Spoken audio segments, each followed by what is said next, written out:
And we begin the news at 10 with a live look from Sky Eye over the Shell chemical plant in Deer Park.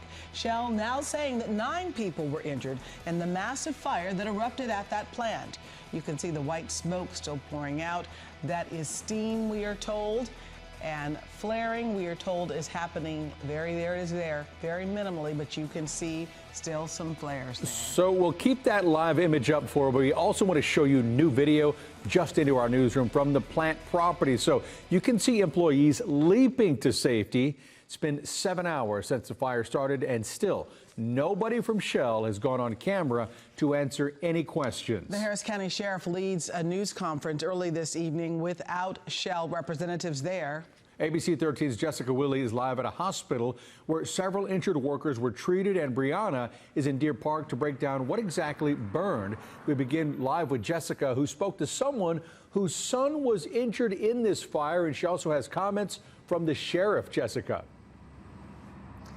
Yeah, Eric, 5 people were rushed here to Memorial Hermann Southeast by ambulance. Another 4 drove themselves. Shell just said via social media that 9 workers have been released at this hour after undergoing precautionary medical evaluations. This after that huge fire that took more than 4 hours to put out.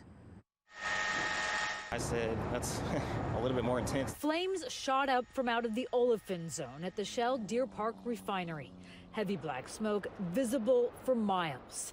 Those nearby described hearing it. Kind of a big boom sound. And then it was more of like a roaring sound after a little bit. Those on property. You could feel the heat coming off. Were either evacuated or sent to shelters. If those fires reach certain tanks or certain areas within that unit, OP3, you never know what could happen. Video shared with ABC 13 from inside the facility shows workers jumping a fence to get to safety. The flames and smoke towering nearby. According to Shell, oil and gasoline ignited, sparking the fire.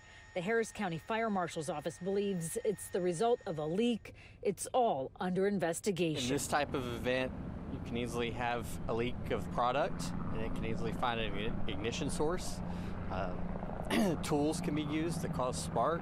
There have tools they're supposed to use that don't cause that, but it's going to be part of the investigation as we're looking to find out what the sequence of events was. Was there a leak prior to the fire as being initially described? 9 people, all contractors, went to the hospital. These things are always scary when they initially happen. Sheriff Ed Gonzalez says the injuries were minor, mostly heat related, but Pablo Yasso says his son looked burned. His face is red hot, his arms, everything, because the oil and the steam splash everywhere on his body. He and other families gathered at Memorial Hermann Southeast as firefighters continued to focus on the fire.